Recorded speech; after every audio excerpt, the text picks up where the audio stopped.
ఆడపిల్లకి కట్నాలు ఇవ్వాలే కానీ కష్టాలు ఇవ్వకూడదమ్మా.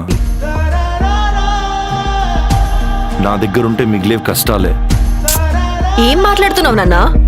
ఇప్పుడేంటి, నేను పెళ్లి చేసుకుని వెళ్ళిపోవాలా? నేను వెళ్ళను. కావాలంటే ఇల్లరికం వచ్చేయాలని చూడు, అప్పుడు చేసుకుంటా. ఆ? ఈ రోజుల్లో ఇల్లరికం ఎవరొస్తారమ్మా? నేనొస్తా రే. బయటికి వెళ్ళంట్రా.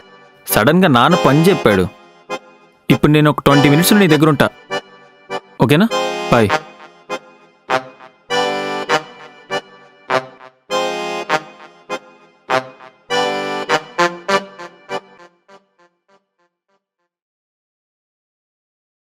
బయటికెళ్తా అన్నావు? ఓ, రేపు మార్కెట్కి వెళ్ళాలరా.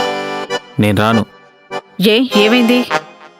ఇప్పుడు నేను ఫెయిల్ అయిన అందరికీ తెలియాలా? నేనెవరికి చెప్పానురా? సుభద్రకేగా చెప్పాను.